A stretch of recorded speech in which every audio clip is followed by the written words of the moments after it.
बिस्मिल्लाहिर्रहमानिर्रहीम। अस्सलाम वालेकुम नाजरीन, मैं हूं तारिक इकबाल चौधरी और हाजिर हैं अपने यूट्यूब चैनल रिपोर्ट टाइम के साथ। नाजरीन, आज आपसे डिस्कस करेंगे कि जो वफाकी काबीना तश्कील दी जा रही है और जिसने अपने ओहदों का हलफ भी उठा लिया है, उसमें बाज़ तो ऐसे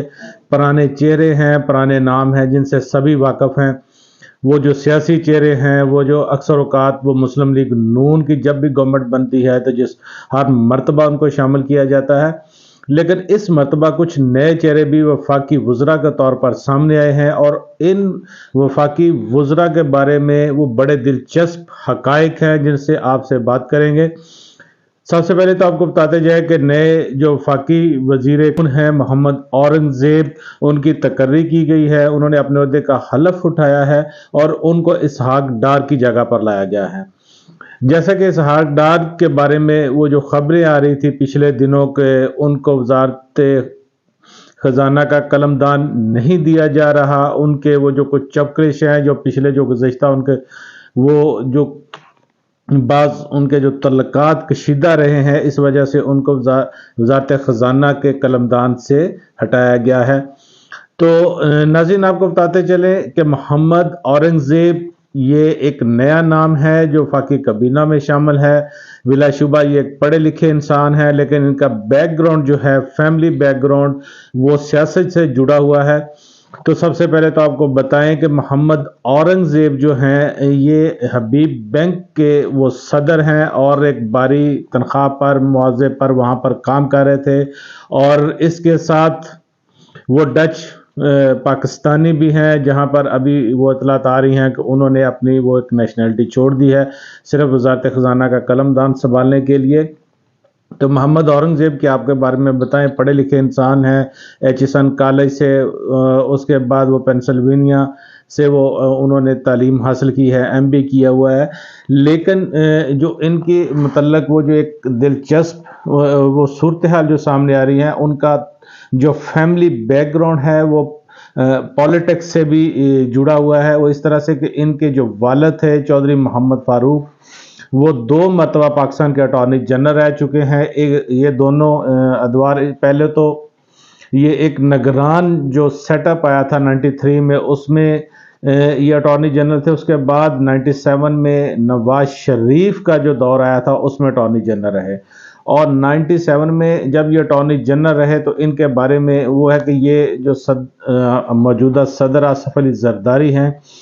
इनके खिलाफ और मोहतरमा बेनज़ीर भुट्टो के खिलाफ इन्होंने जो स्विस हुकाम को लेटर लिखा था और उन्होंने कहा था जी कि ये जो पाकिस्तान की जो रकम है मनी लॉन्ड्रिंग के ज़रिए बाहर ले जाई गई है, स्विस बैंकों में जमा करा दी गई है, और पाकिस्तान वो जो नेकलेस है मोहतरमा के नाम से वहाँ पर वो मौजूद है स्विस बैंकों में, वो पाकिस्तान की मलकियत है। इसलिए ये मनी लॉन्ड्रिंग की रकम और जो हार है, जो नेकलेस है, ये गवर्नमेंट ऑफ पाकिस्तान को वापस किया जाए, क्योंकि ये पाकिस्तानी अवाम का असासा है। नाज़रीन, वो तो दौर ऐसा था कि जब मुस्लिम लीग नून और पीपल्स पार्टी के दरमियान वो एक चपकली सी सूरत हाल थी। जब तक इमरान खान ने पॉलिटिक्स में एंट्री नहीं डाली थी, उस वक़्त तो यही 2 जमाती वो जो एक सिस्टम जैसे चला आ रहा था कि दोनों जमातें बारी बारी गवर्नमेंट में चली आ रही थी। ये मिथ ब्रेक हुई है इमरान खान के आने के बाद। इसके बाद अबू चौधरी फारूक जो हैं साबिक अटॉर्नी जनरल, उनके बारे में आपको ये भी बताएं कि उनके जो भाई हैं जस्टिस खलीलुर रहमान रमदे, उनके बारे में ये है कि इमरान खान ने जस्टिस खलीलुर रहमान रमदे और उस वक़्त जो उनके चीफ जस्टिस से साबिक चीफ जस्टिस फ़खार मोहम्मद चौधरी, उन पर 2013 के इलेक्शन के धांधली के भी इल्ज़ामात लगाए थे, और उन पर यह इल्ज़ाम लगाया था कि इन्होंने 2013 का जो इलेक्शन है वो रिग करने में मदद दी है, ये उसमें मुलव्वस हैं। जिस पर जो जस्टिस रमदे हैं उन्होंने उस वक़्त इमरान खान को एक लीगल नोटिस भी भिजवाया था कि ये उन पर एलिगेशन जो लगाए जा रहे हैं ये गलत हैं, इनको वापस लिया जाए। पर ये हमारी एक सियासी और अदालती जो तारीख है ये उससे जुड़ी हुई है। जैसे कि अब भी जो 2018 का जो इलेक्शन है, तो लगता यही है कि कुछ अरसे बाद इस बारे में भी वो जो इल्ज़ामात हैं, जो एलिगेशन है, जो बहुत सीवियर नवीयत के हैं, वो सामने आना शुरू हो जाएंगे। اچھا، یہ آپ سے بات کر رہے تھے وزیر خزانہ محمد اورنگزیب کی، تو اس کے بعد دوسرے نمبر پر جو نئے وزیر جو ہیں جن کو شامل کیا گیا ہے وفاقی کابینہ میں پہلی مرتبہ آئے ہیں محسن نقوی صاحب محسن نقوی صاحب، جیسے کہ وہ پنجاب کے چیف منسٹر بھی رہ چکے ہیں، اور بیسیکلی تو یہ ان کا تعلق میڈیا سے ہے، صحافی ہے، اور جیسا کہ ان کا وہ سب سے پہلے انہوں نے لاہور میں ایک سٹی 42 جو چینل تھا وہ سٹارٹ کیا، پھر اس کے بعد 24 نیوز چینل سٹارٹ کیا ہے، ان کا ایک لندن میں بھی سٹی 44 کے نام سے ایک چینل چل رہا ہے، لیکن ان کے بارے میں یہ مشہور ہے کہ یہ سابق جو موجودہ صدر آصف علی زرداری ہیں، یہ ان کے دستے راست ہیں، یہ ان کو بہت قریبی سمجھے جاتے ہیں۔ اس کے علاوہ ان کے جو اسٹیبلشمنٹ سے جو تعلقات ہیں وہ بہت ہی قریبی ہیں، درینہ ہیں، جیسے ابھی ان کو وزیر اعلیٰ پنجاب لگایا گیا تھا، تو ابھی جو مشیر ان کو لگایا جا رہا ہے، جیسے وہ داخلہ کا جو ان کو وزارت دی جا رہی ہے، تو ان کی جو کوالیفیکیشن ہے، جو ان کی وجہ ہے، وہ صرف یہی ہے کہ انہوں نے جو پی ٹی آئی کے خلاف جو کریک ڈاؤن کیا ہے پنجاب میں، وہ بڑا زبردست کیا ہے، اس میں انہوں نے نواز شریف کی یا دوسرے کچھ لوگوں کی جو خواہشات ہیں ان کو تکمیل کے لیے یہ بہت بڑھ چڑھ کر انہوں نے خدمات سر انجام دی ہیں، تو اسی وجہ سے اب ان کو جو وزارت داخلہ ہے اس کے بارے میں ان کا نام لیا جا رہا ہے تاکہ وہ اسی طرح کا جو ماحول ہے دوبارہ کریٹ کر سکے،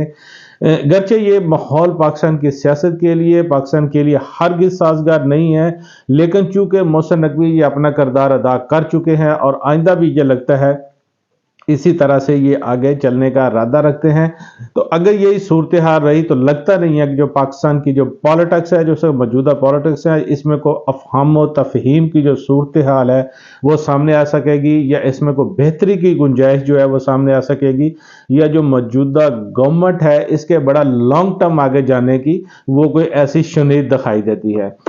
ناظرین، آپ کو بتاتے چلیں کہ جو تیسرے نئے وزیر سامنے آئے ہیں کابینہ میں، وہ جو عبدالعلیم خان ہیں، جو لاہور سے الیکشن لڑے تھے پی ٹی آئی کے اعجاز احمد بٹر سے، بیسیکلی وہ مبینہ طور پر الیکشن ہار چکے تھے۔ اعجاز احمد بٹر اب بھی عدالتوں میں موجود ہیں، وہ فارم 45 کے مطابق اپنا رزلٹ مانگ رہے ہیں، لیکن چونکہ عبدالعلیم خان جنہوں نے تحریک انصاف کو چھوڑ دیا تھا اور اس کے بعد انہوں نے پہلے تو فارورڈ بلاک بنایا مسلم اپنا پی ٹی آئی کے خلاف، جب انہوں نے پنجاب میں فارورڈ بلاک بنایا اور ووٹ ڈالا تو ان کو وہ اس سے ہاتھ دھونا پڑا صوبائی اسمبلی کے نشست ہے۔ اس میں آپ کو بتاتے چلیں کہ انہوں نے جو تحریک استحکام بنائی تھی، تو بیسیکلی کہا یہی جاتا ہے کہ یہ تحریک استحکام جہانگیر ترین کے ساتھ مل کر تو ضرور بنائی تھی، لیکن ان کو جو وزارت دی گئی ہے یا جو ان کو الیکشن میں کامیاب کرایا گیا ہے، یا جہانگیر ترین کو جس طرح سے الیکشن میں ہرایا گیا ہے، تو یہ تحریک استحکام کی وجہ سے نہیں بلکہ ان کی جو نواز شریف اور شہباز شریف سے دوستی ہے یا ان کے لیے جو خدمات ہیں انہوں نے سر انجام دی، اس وجہ سے ان کو وزارت کا قلمدان سونپا جا رہا ہے۔ تو ناظرین، اس کے بعد آپ کو بتائیں کہ جو تیسرے جو نئے وفاقی وزیر جو ہیں جن کو کابینہ میں شامل کیا گیا ہے، یہ چونکہ بلوچستان میں تو رہ چکے ہیں، سی ایم کے رہ چکے، لیکن